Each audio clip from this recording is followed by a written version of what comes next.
welcome everybody. This is DMA number 20, Draw Me Anything. This is my Substack Live that I do. I've been doing this for about a month now, and it's been really fun getting a lot of different people who do lots of different things on, I want to say, the show. Thank you for tuning in. Today's is a very special edition of Draw Me Anything, and to join me is a good friend of mine and a fellow New Yorker cartoonist and author. She she is currently giving you a tour of the yard and doing shadow puppets. Please welcome to Draw Me Anything. Please welcome Amy Kurzweil. Hey, Amy. Hi. Hi. That was quite the quite the intro Like with the the intro. shadow puppets. Well, you said you didn't want it to be boring, so It wasn't Okay. boring at all. How are you? I'm good. It's so hot, and Yes. yeah, Where are you right now? I'm in Maine at my in-laws. Right. Yeah. They've got Up in Maine. a little camp here, and Ah, it's super hot and very sunny and humid. And today I walked around like a garden. It was great. Yeah, nice. That's I'm beautiful. supposedly It on looks vacation. incredible. Supposedly on vacation, but I don't know about you. I can't take vacations. It's like impossible. No, I don't think it really. I mean, on Friday, I'm meant to be going on a road trip out west with my sister for about a week or so, and the whole time I'm going to be probably drawing, and like, I don't think I can't just not work. Yeah. I mean, sometimes I don't work, but I just feel bad about it. Um, Yeah, I mean, yeah, but that's kind of the. there's a great joy to setting up your makeshift workspace. Like I was just telling you, I have a pen. I'm using a kneadable eraser to prop up my phone right now. Let's see if it works. This is you've crafted this out of things that you've found in the woods. Yeah. Well, I have a really great memory of going to a show with you. It was a burlesque show. We got Oh yeah, that's right. Yeah. got free tickets to this burlesque show, and you just had this most easy ink, watercolor ink drawing setup. You were just sitting in the burlesque show inking, and I was really impressed. And I just think I was I remember that we were sitting together at, it was Company 14, or XI, it was like Roman numerals XIV. I think Sophia Warren might have set it up, or Hillary, or someone might have set it up, where they gave us free tickets to come and watch what was it? It was like Alice in Wonderland or yeah. something, and it was like a burlesque ballet version of that. It was very intense. It's amazing out of Brooklyn, and I think we were all live drawing it. But we all had different setups, and that was the first time I think I'd really actually done, like, with a water brush, Mhm. used like actual, like, proper, like, splashes of ink and watercolor without it like completely exploding everywhere. I'd been trying to finesse that portable setup for a while, so I'm going to bring that with me on the road trip and see if that actually works, because Like, it seemed, very, very dark also, and yet you were drawing I believe we were also getting free champagne, so that helped. dark, and somehow I was very with how well you were dressed. Yeah. Well, I mean, this is the thing, we both do cartoons for the New Yorker. Thank you, by the way. We both have been doing, we've both been drawing, and I like that you, teach cartooning and writing, like gag cartooning and drawing, and being able to, sort of use that skill, and develop that skill. Sometimes, like once in a while, I'll sort of pop into your class for a Hmm. very specific thing, because you'll just really cover these very specific kind of topics. And I feel like you have a real passion for it. I know you've been teaching it for a long time now on your Patreon and that sort of thing. How long have you been doing that? The Patreon. Mm, The Patreon is 5 years old almost. Yeah. wow. It was a pandemic move of desperation. Like, want to be Yeah. with people, so I decided to do this monthly class, and it's pretty amazing. I've had a lot of the same people show up year after year. I think I've 5 classes now, something like that. Um, Wow. yeah, each one on a different theme, and it's a really nice community. And I have to brag that some of my students have sold cartoons in the New Yorker, although that is not the point of the No, I know that's not the point, but that's amazing. Yeah, it's cool. It's been great, and I've gotten to meet people in person, and yeah, I really feel I left New York. I used to live in New York, and I left New York. Mm, He moved to California, because my partner got a job. He's an academic philosopher, so, like, go where the jobs are because there aren't hmm very. So we moved out to California, and I was really sad about well, first of all, the world was like, not being able to be with people in person, but then also thinking about this community of people in New York stay connected to the world, and so there's many different ways that I feel I've stayed connected while being out, but it's an amazing source of community for me. Yeah. Yeah. These I feel like that's such a big piece of it when you're learning as well, just like learning from each other and having a community.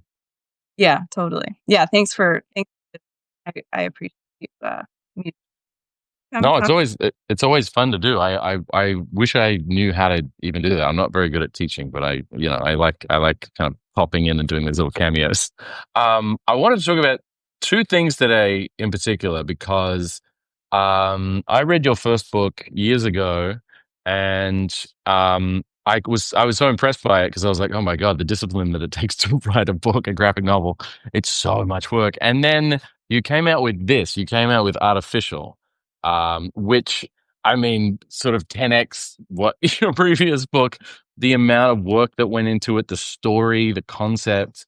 It's a pretty incredible book, and I have to admit, it took me a while to read because there's so much to it, and there's every time I was looking at it, I was like, "How did you have the time?" Like, look at these spreads, look at these pages with all of this detail and all these amazing scenes. Like this it's an incredible book. First of all, everyone should go buy it. It's called Artificial: A Love Story. Um, the other thing that I love about it is it's a very human book about technology. You did it by hand. You didn't do it on like a computer or on a Cintiq or anything like that. You did it by hand, Mhm, and you use pencils and you mhm, use pens, brush pens, and you use like wash. Like you can tell, you can sort of feel that you put a lot of yourself into it because it is done by hand, which I know is a really hard way to do it, but probably more fun. Do you mhm. want to talk a little bit about Artificial and what it's about? I don't want to give too much Sure, away, yeah. but yeah. Yeah, thanks for having a copy. Of course. Someone just noted that the sound is moody, so I don't know if it was my makeshift Kneaded eraser phone stand. So just, Okay. let me know if I'm sounding okay. Okay. I'll let you know. Yeah, so Artificial is my second graphic memoir.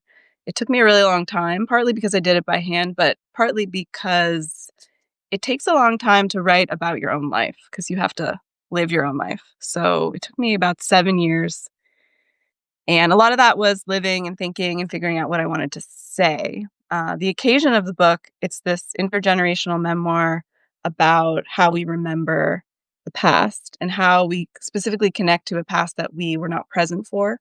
So the occasion of the book is I'm trying to get to know my grandfather, my father's father, who was born in Vienna in 1912. He was a classical pianist and conductor, this kind of mythical figure in my family and somebody that I really wanted to get to know because he was an artist and there weren't other artists in my family. Hmm.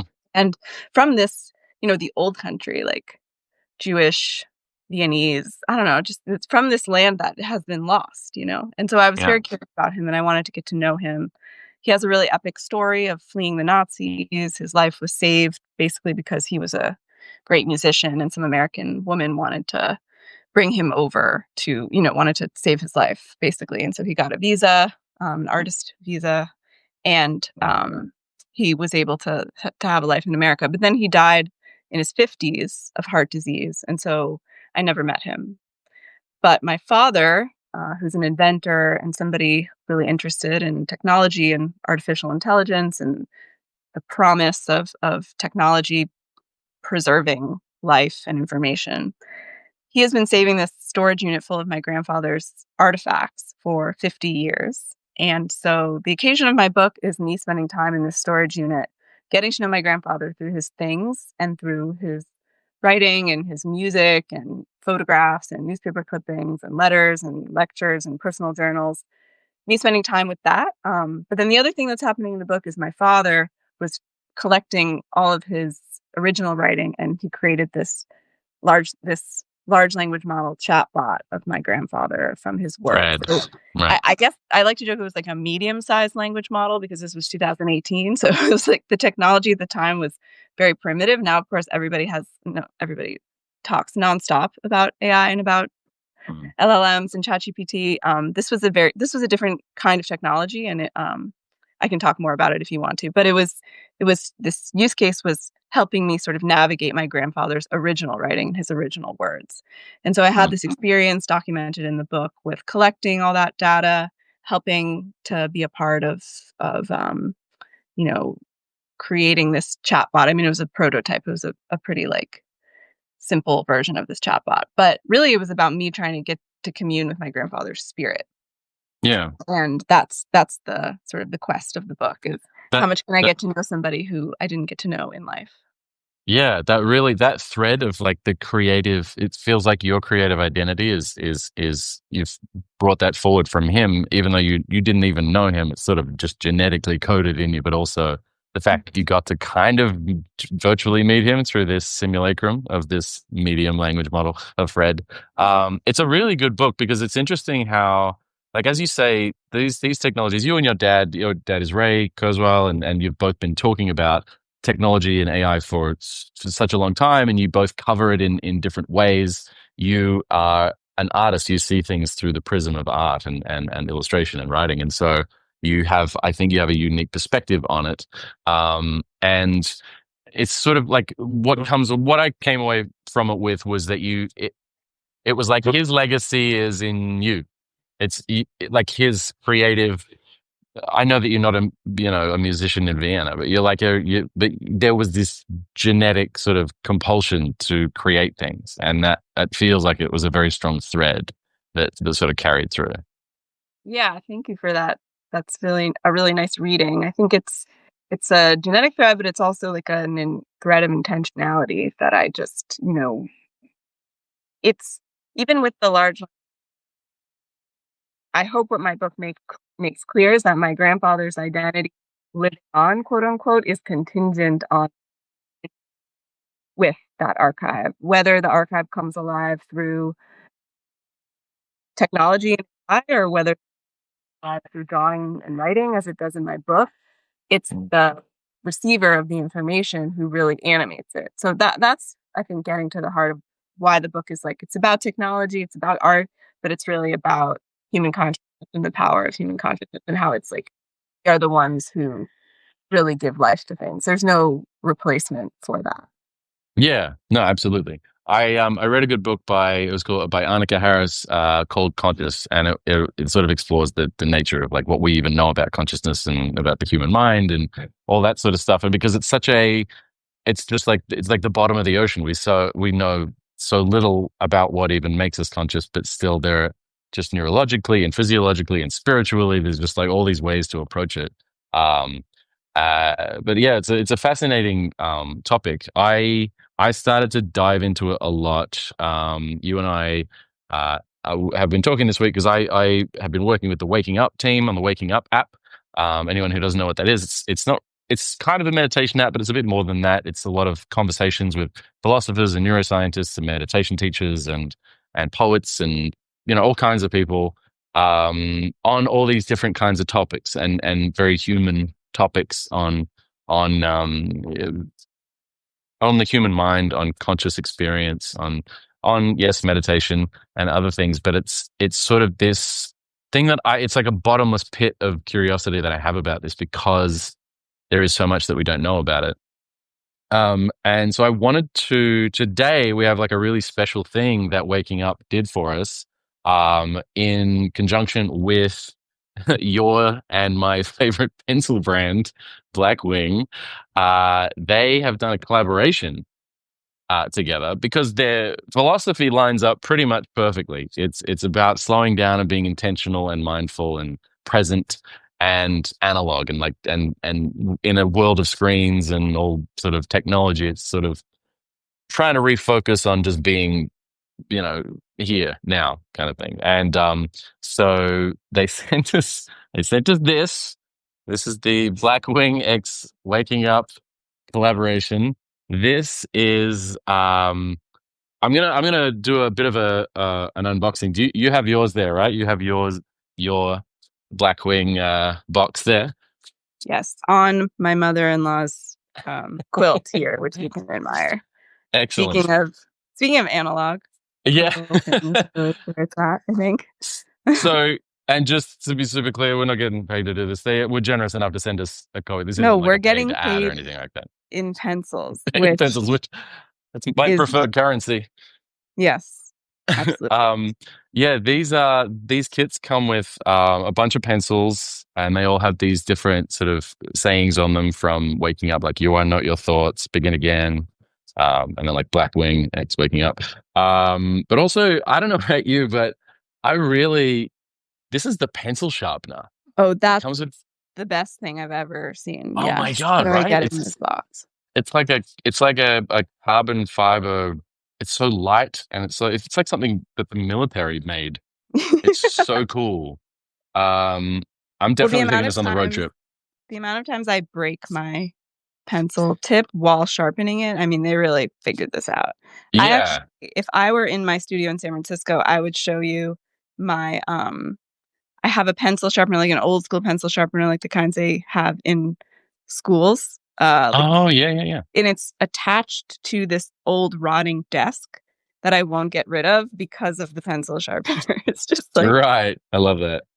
I have one of these electric ones, the sort of rechargeable electric ones, where you just sort okay. of. Oh, that's nice, I guess. But I mean, it's good for. There is something about the feeling of like sharpening a pencil before you get to work as like a priming method, like, and then the smell of a sharpened pencil is just like the greatest Oh smell in the yeah. world. It's like freshly Okay. cut grass.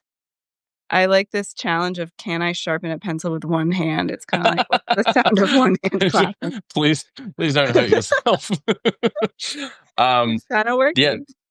these the box that I have here also it comes with this notebook, and it's a blank notebook. A lot of the I don't know about you, but I have all these notebooks that I just don't use, or I'll do like 3 or 4 pages, and then the rest will be blank. Yeah. Just I'm sort of collecting all these notebooks, but it's really nice paper. The Yeah, it's paper like in this notebook. slidey. It's really Yeah, nice. yeah, yeah. And I don't know what I wish I could figure out exactly what it is, but it's really cool. I really like Can I it, ask you and a the question? pencils Do are you nice know too.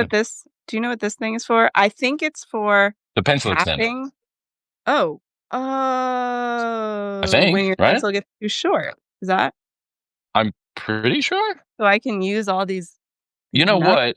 I thought it was a pencil extender. I think it's for when you travel. I think it's so Oh, that it's you for don't. capping your It might okay. be yeah, like a cap. Like I thought it was a pencil extender actually, but I was wrong. It's Okay. definitely the cap. Yeah, It's a cap. just so you don't like kill the tip when you're like traveling or put it in your pocket or something like that.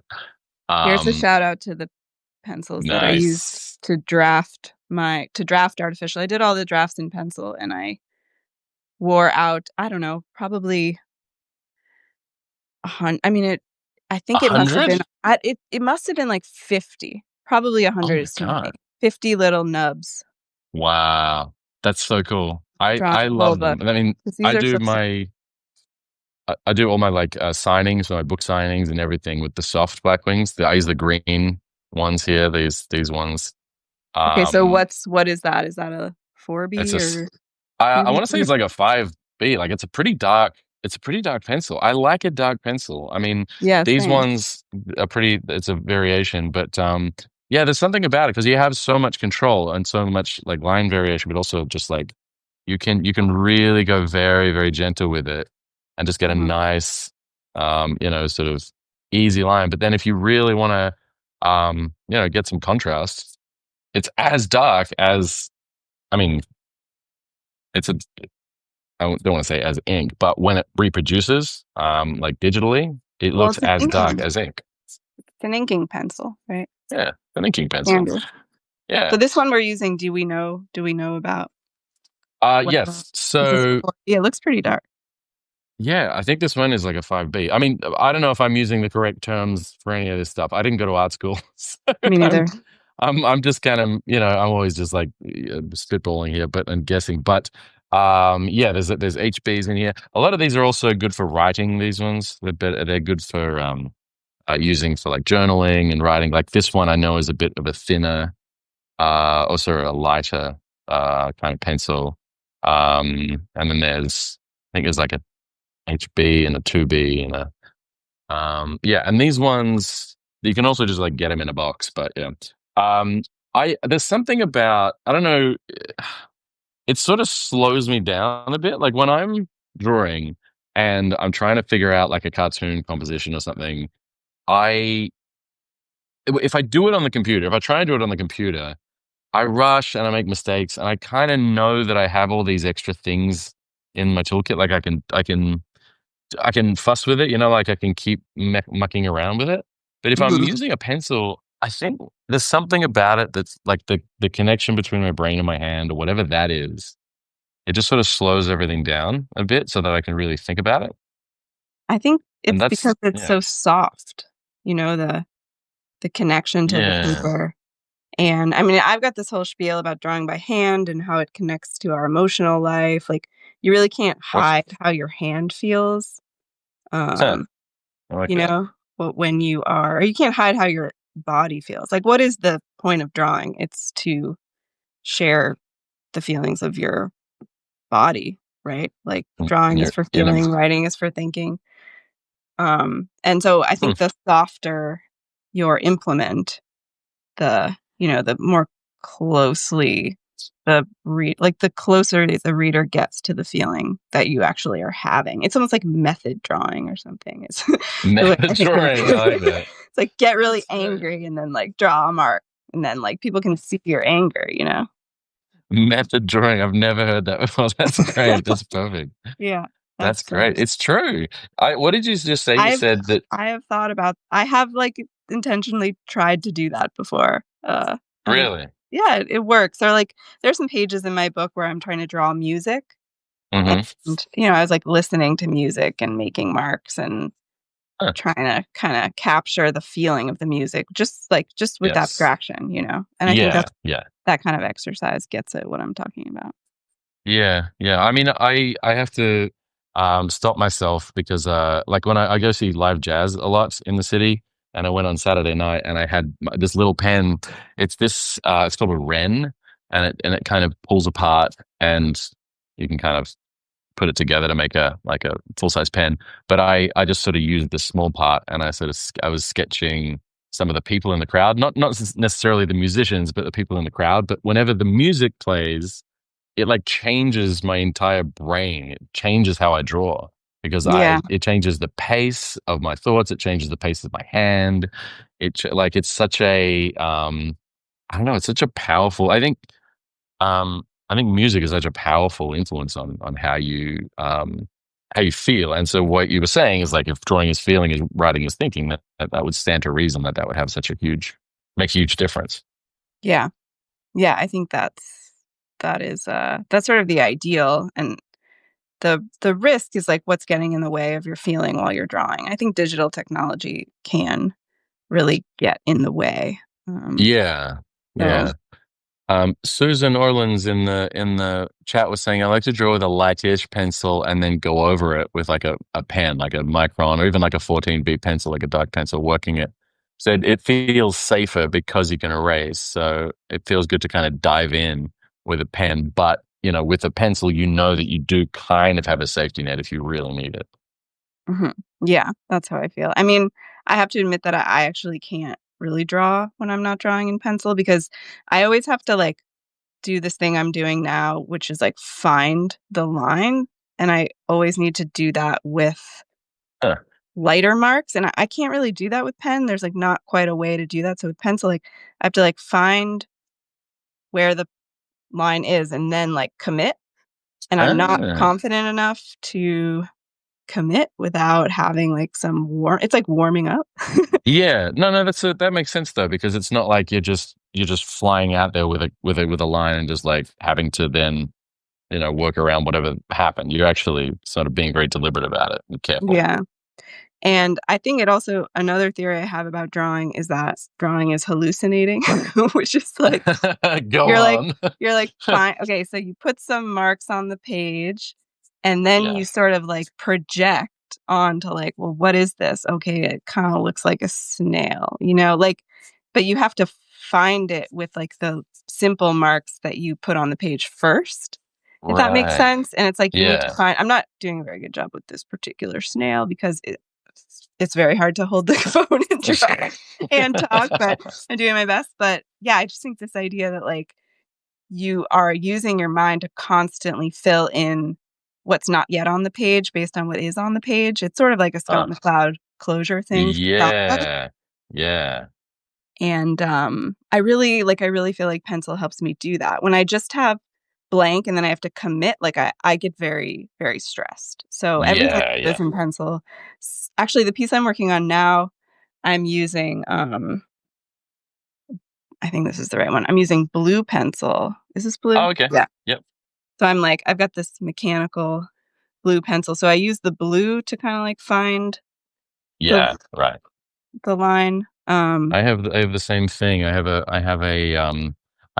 whole stack of these, Yeah. um, Oh, nice. like blue, non-photo blue, just to kind of when I'm doing sketches and for my book, I will sort of either just get a really really rough idea of like the shape of the thing Hmm. with non-photo blue, just so that my pencils, so that my inks still feel a bit spontaneous, and so that the pencils aren't too tight. I'll just like keep it super loose and like mainly with like shapes and like as you say, like find the line, like Yeah. figure out what to. It's like the art of subtraction, right?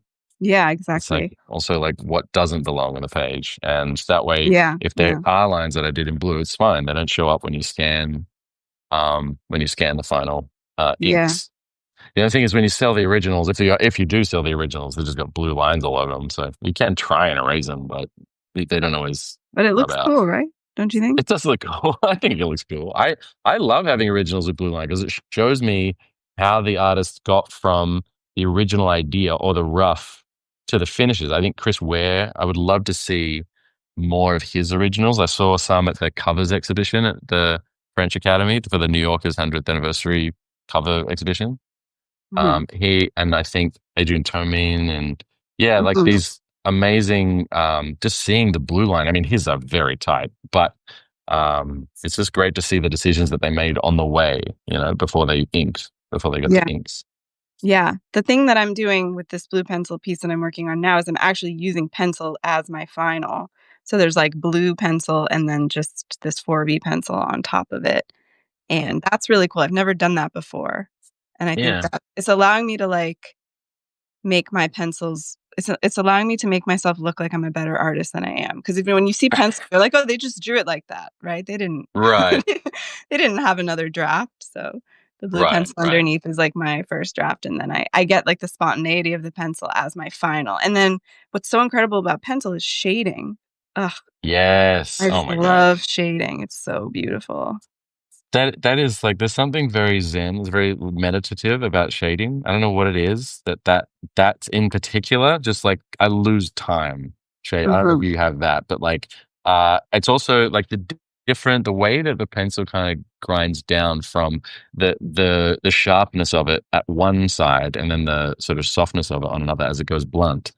I get to kind of play around with the shading depending on how blunt the different angles are and get those different sort of shapes. Mhm. And there's something so meditative about it. I don't know. I just go into the zone. It's the one thing that guarantees every single time that I'm just gonna like lose time. Mhm. Yeah. Uh, I feel like I get that meditative thing with pencil and with watercolor wash. And it oh, probably has uh, something to do with like the natural element, right? Of um like whatever those materials are, I feel like I should know more. I mean, I know what water is, right? Water is very natural, but what is pencil, graphite, where does it come from? There's got mm. to be something going on there where it's like there's something about the material itself that is just like works with our hands.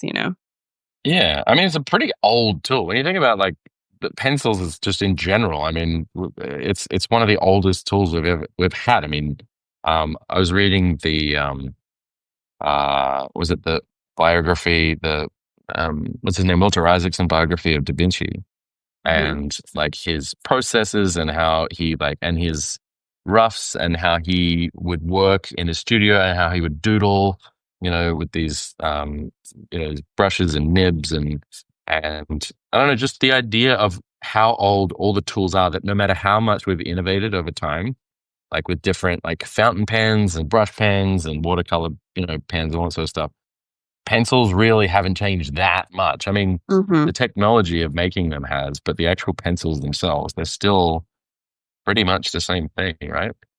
I guess, yeah. Although Blackwood Uh, has innovated with the shape of the eraser and this little metal piece. yeah, that seems to be the iconic thing. Like the eraser, the flat eraser, it seems to be such an iconic Blackwing thing. Hmm. Hmm. Do you use it much? I don't. I must admit, I don't often use it I do. Yeah, I do. because I I'm feel like often like, I'm worried I'm going to smudge something. yeah. I mean, when I'm using these thick pencils, I try not to erase, but when I'm like using the lighter one, I tend to erase. But I think Uh, erasing is a trap. I think it's better to just commit to the line. That's why like the yeah, darker pencil can be nice. right, right. I mean, that was the part of the reason. I mean, I've really taken a big swing towards analog after being digital for so many like years. It's not that I don't use digital; I use it all the time. It's just that like there's something about committing to a line no matter what it is, like especially if I'm working on a cartoon where I'm like so paranoid about it being absolutely perfect. I Hmm. kind of just lean into the chaos of whatever the pen ends up giving me so that I to allay my kind of perfectionist tendencies and just give me a sense of like, well, this was partly done by you and the pen had another idea. So here's this extra little Hmm. thing, or because I use like Blip pens and things, but I think that you were saying like committing to the line or like there's something about when you work analog that you don't have an undo function. You Hmm. have an eraser if you really need it, but it's kind of a pain if you want to erase things sometimes. But like you don't have an undo feature where you can like draw a line and then just in a split second undo it. Like there's something about working analog that changes the way you commit to your lines. Yeah. Yeah, I think that's right. I mean, also just the like the temptation to just go back, like to time travel the way digital tools allow us to time travel, to just be like, I want to go back to, 10 minutes ago or right. Right. It's like I want to escape whatever I've committed to. And Yeah. I think Yeah. that tendency, I mean, is cool, but like it has to be used in an intentional, creative way because we can really get trapped in that desire to just time travel and be like, I don't like where I've ended up. I want to go back to the beginning. Like how much would we do that in life if we if we could? Yeah. If we really could. Yeah. Yeah. Totally. Yeah. And Every social interaction. yeah, yeah. So I don't know. I think like so much of being a great artist is that I think so much of being a great artist is figuring out how to um use digital technology where it's appropriate and like aids our human qualities and like Mm, enables our creativity and where it's going to completely get in the way. Um right. and I think that's really hard to know, but It is. Yeah. the undo function is definitely as like usually what it is when we use digital tools how they're designed to be used, that's Mm, probably getting in the way of our creativity. So if somebody is using the undo tool in some totally weird creative way, that might be cool. But like anytime we're using the undo tool just as an undo tool, I think that's bad. Like I think you shouldn't use that tool, you know? If you're gonna use yeah. digital drawing tools, I think you need to like find a way to use them how they aren't designed to be used as much as possible. Wow. That's an interesting take. I've never really Yeah. had anyone put it that way before. You have a unique kind of perspective on this because you grew up around so much technology and a lot of technology that wasn't available to everyone. You, like your household, your your upbringing, and the way that like it was just sort of seamlessly a part of the like I want to say the environment, your environment when you were growing up. Like you have a very different relationship with technology than I think a lot of people. Is that right? I think that's probably right. I mean, my father's an inventor, and so a lot of people thought that my house was like littered with robot parts, you know. But it was not. He was just like a man in his office, you know. His office was covered in porcelain cat figurines, which are the end Oh, papers of artificial yeah, I saw that. They look great, by the way. They look So really my good. father is a super quirky person, but he is yeah, there wasn't like half-built robots in my home. Oh, there are the cat figurines, yeah. And They're you and great. Liana were talking about end papers, and I was, like, Yeah. excited to hear people, nerding out about end papers. Yeah, a lot of people don't know what they are, but I had a really good time doing mine because I got to it's I don't know, you get to kind of mess around and just like have fun with it. These are the ones for Oh, my dog so book. good. Oh my They god. I got to kind of pull out different dogs. Some of them are in the book and some of them I just couldn't find a place for them, but I liked their faces, so I Mhm. kind of just I was like, all right, I'll just put it on the end pages. So cute. Wow. Yeah, this is Wow, we have such complimentary end pages, I love that. yeah, cats and We should dogs. do a show we should curate a show of cartoonist end papers. Oh my God, that's a great idea. That would be so I would cool. be so curious because everyone has such a like when Liana mentioned it, and anyone who missed that one, like it's from a couple of weeks ago. I spoke to Liana Fink, the New Yorker cartoonist.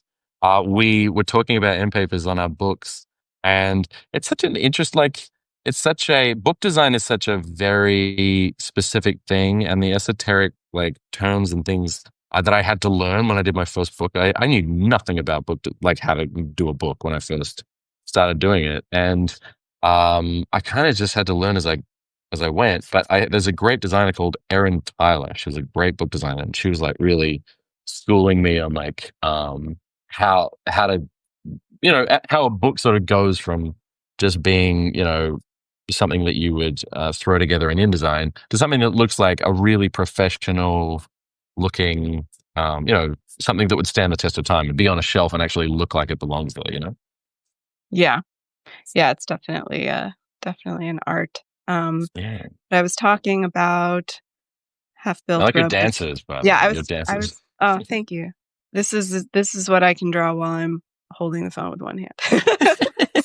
Um, It's actually a good exercise. See what you can draw while you're it on the. really is, it really is. Yeah. I hope I'm not making anyone nauseous, yeah.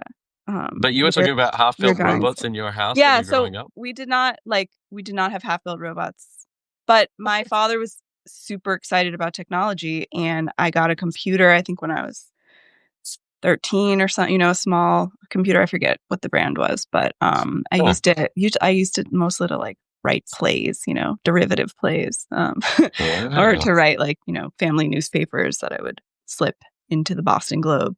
But I was like, felt very empowered by having technology, by having computers growing up. And I mostly had it, but it wasn't like I had like access to crazy things. It was just kind of maybe we were the first house to have internet or something like that in the, you know, in the neighborhood because my father was tracking that stuff and was really excited Right. about it. But the thing that I grew up with was just this incredible optimism about technology, which is Right. extremely rare these It is days. rare. Yeah. And you know, the brand of optimism that we get is this like techno utopian boosterism, which we all have good reason to be suspicious of. But I think Of my course. father's brand of optimism is really authentic and dates back to this, you know, this other sort of age of the promise of AI. And I'm really inspired by that, genuinely, authentically inspired by that. I am not Yeah. naive to the problems of technology, which we can talk about at length if people want another show about the problems of Yeah. technology. Yeah. That's a different Um, show, but yeah. yeah, but like I just think keeping this, you know, I always say like you should build the robot you want to see in the world, or you should draw the robot you want to see in the world, which is the one that That's what I'm doing. you are drawing. Yeah. Yeah. Um, that is definitely like I really before you and I even knew each other, we met at the New Yorker, I think, in the cartoon lounge, and I Hmm. had no Yeah. idea who your dad was. Like I didn't. Sorry, what I mean to say is I didn't know that you um who your dad was, in as much as that you were related. Because Yeah. I had read The Singularity as near many, many years ago, and I was kind of got a little bit obsessed with it because it just the concept of it and the concept of technology to me has always been this inexorable race towards some kind of not an end game, but like where does it go? Like, is there an end? Is there a finish line? And does every species end up doing this over and over again ad infinitum? Hmm. And create things in its image, or try to replicate itself through means of immortality. And it's I don't know, it's such an interesting topic to me. But then yeah, and then I well, I learned like years later that that he was your dad, and I was like, oh wow, that's I didn't even put that together. I didn't even Yeah, um think about that's that. cool. It was such a funny coincidence because he was Yeah. out west and you're in New York. Yeah, you met me on my own terms, which is yeah, Yeah, then putting the yeah, 2 together is fun. Yeah, I think, yeah, well, I'm curious to hear from you, like, what was your relationship to technology growing up? Like, were you excited about it? Did you have an optimistic perspective on things or yeah. It's I was always an early adopter, so I was never a Luddite. I as much as I proselytize about analog tools and about mindfulness and about using your hands to make things. I Mhm, was always the first to get like a Wacom tablet or to use Photoshop or, back then it was like Corel Draw, like Corel Photo Paint. And I was using like Flash in high school, like to create animations. I was using like MS Paint before that to like do full like comic scenes of like Spider-Man and everything. And so I immediately gravitated towards using technology to create art when I was literally like I was like 9 years old. I was whatever first computer I got. The first thing I did was started to draw on it. I used like 3D Movie Maker, this Microsoft program. I don't know if you ever use that. Um, and no.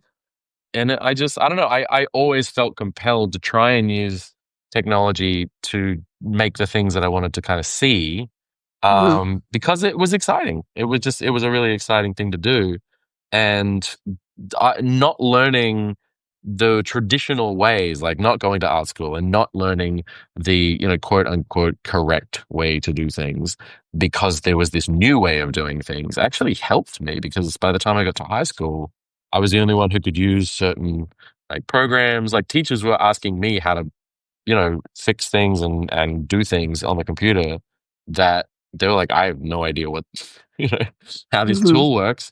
And then I went into, I became a graphic designer, worked for a print company for a few years, and, really got very, very embedded in like how, um, you know, I guess Adobe started to really develop these augmentations, of handmade stuff like Kyle T. Webster's brushes mhm. were a Oh, yeah, really those are big uh, eye opener for me. And now he's working for Procreate, which I love. mhm, Tasmanian company, shout out to Procreate. mhm, um, and yeah, I guess I always wanted to fold digital technologies into my workflow in such a way that it didn't feel like it was shoehorned in, but it was like a very organic part of my process. So now in 2025, it's a very hybrid workflow. So I use pencil on paper for roughs, for trying to figure out compositions, for drawing, and often the computer really is used for either, depending on what it is, like some of the final stages. If it needs to go to print, needs to be in CMYK. I use Photoshop for that. I'll use some of Carl T. Webster's brushes to get like different textures and like mhm. digital watercolor. Um, but yeah, for the most part, I've always been the early adopter, the staunch sort of, the advocate for technology among other cartoonists and stuff. I was the tech guy. And so Mhm. it's funny that now I'm like the like I'm like the hey, don't forget the OG tools, because there's still a lot of value to them. But I think that speaks to my point about kind of like, you gotta well, I mean, the fact that you're self-taught with these tech tools, you said you didn't go to art school. I think that's evidence that you're kind of using them in your own way. which is what the artist does. What's so great about a pencil is like there's no instruction manual. You literally just do whatever you want with it. Yeah. And like there's something about digital tools that can be kind of like prescriptive if you're not careful. I don't know. What do you There's mean by like that? Like there's like prescriptive? well, I mean the erase tools for erasing, right? But it doesn't have to be for erasing. Like you know what I mean? Like there's like the tools are kind of Oh, labeled in this way. yeah. Um where it's like this is the select tool. Like it tells you what to do with it. Um, Yeah. and I mean, it's subtle and you don't have to listen, but there's that subtle push towards like, here, we have decided through this interface how we think you're going to use this technology. And I think the best technologies, the most, useful technologies, the most human technologies are ones in which you give optimal control to the user. Wow. And so that's like this is kind of like the working theory of AI that I have, that it's like don't try to give me like an AI thing that does XYZ. Don't give me like the AI therapist that is going to like use this particular kind of therapy. Like just give me a large language model and let me use it how I want to. Like that's, give me like the raw sort of Yeah. the raw intelligence. Like I think the closer we can hew towards like just letting technology be in its rawest form and letting us really be in control. Huh. I mean, Instead of being prescriptive, instead of yeah, it instead of being being too prescriptive, I just prescriptive. think that's like the best. That's the best way to respect people as you throw all this incredible like information power at them. That's Yeah, my take. that's a good ethos. That's a good philosophy because I Yeah. I think there is a lot of, prescriptive I don't know if it comes from them wanting people to use the technology a particular way or if it's just like a usability thing where like if people feel like, oh, it's not easy, the user interface isn't easy enough to intuitively pick up, so I'm just not going to use it. So they become prescriptive. They by virtue of just like wanting the maximum amount of people to be able to use it. Well, Or if yeah, it's, yeah, I think that's the key. I mean, that's why technology is like often corrupted as this maximization principle, which I think is not an artistic principle, but is like a market principle. So this right, like yeah, I don't know, there's a lot of dumbing down that happens in the tech business world yeah, because people want their tools to appeal to everyone.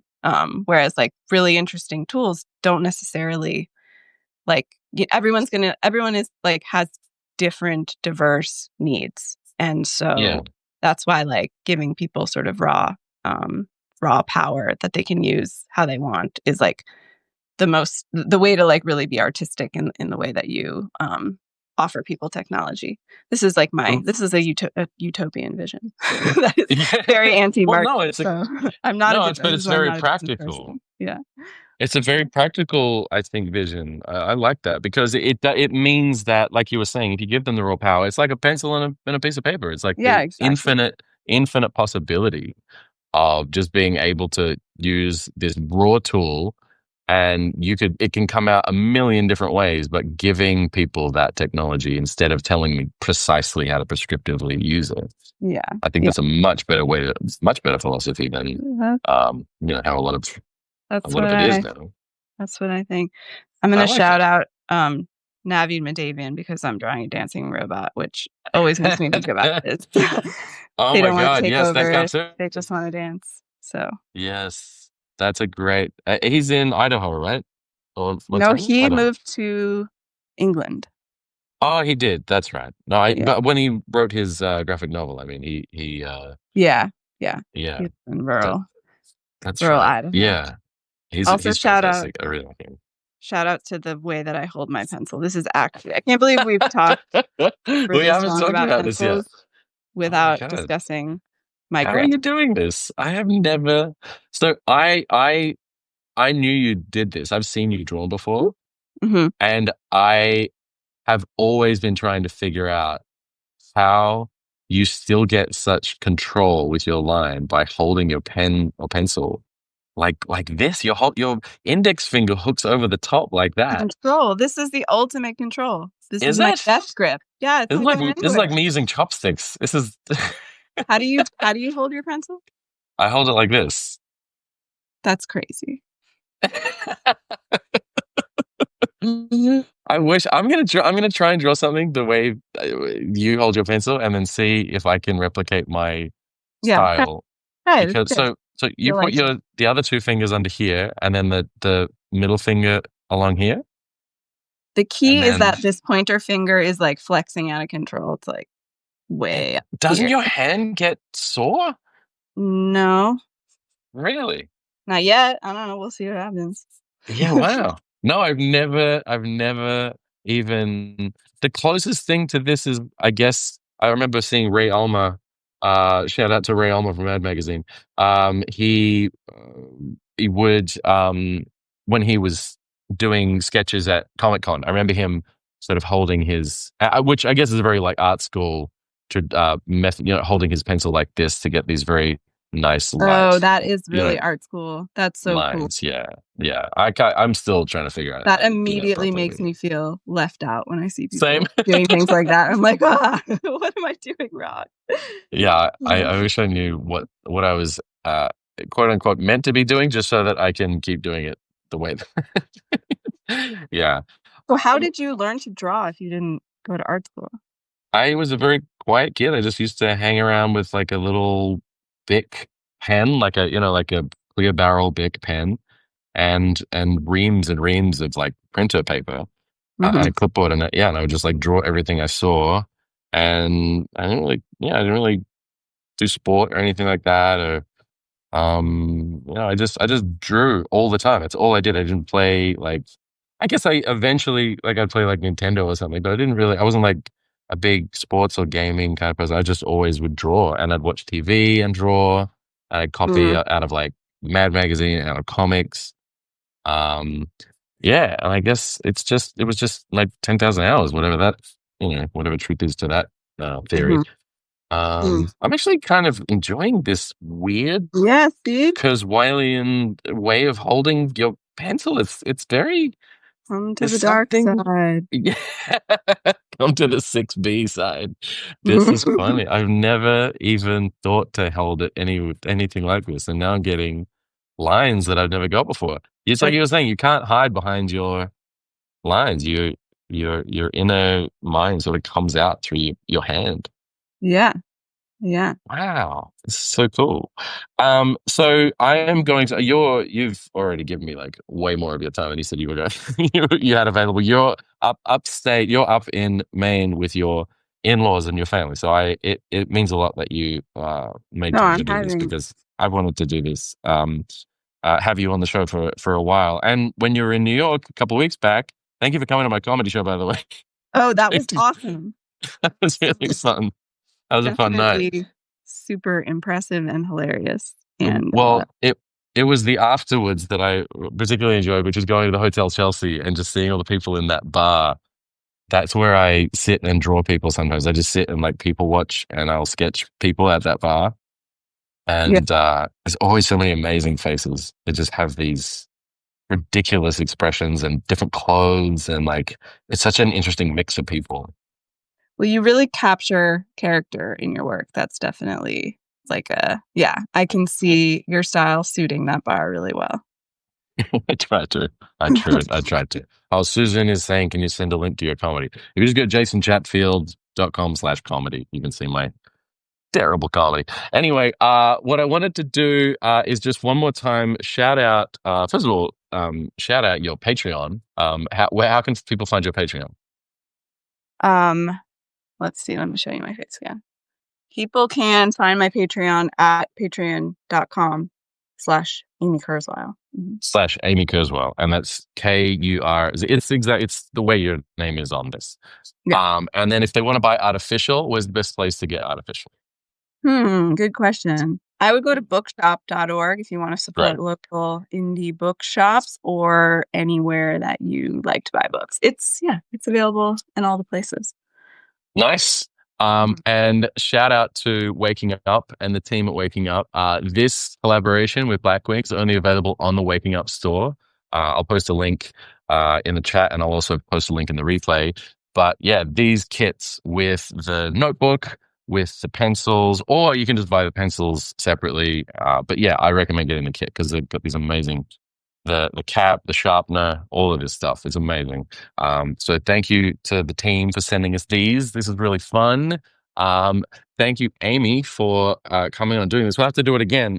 I was going to do a big live one with a bunch of different New Yorker cartoonists this summer Mm, um, at some point because I just realized you can add more than one person to Substack Live. So either doing it in person with other cartoonists in the city and then adding other people who aren't there to this. I think that's what I'm going to do later this summer. yeah, that sounds great. Yeah. Yeah, I wanna All come back. You can see I really need a pencil sharpener now. Good thing I have one. right. We did it. We did it. We Begin wore again. down one round of sharpening. All right. Well, enjoy the rest of your time up in Maine, right? You're in Maine. Maine, yeah, in Maine. In Maine, and give my love to Jacob, and thank you again. Thank you again for doing this. Yeah, thank you I'm so really much. appreciative, and thank you to everyone for tuning in. And so keep your eyes out for the full replay if you came in halfway through or anything like that. All Okay. right. See you later, everybody. See you, Amy. Bye.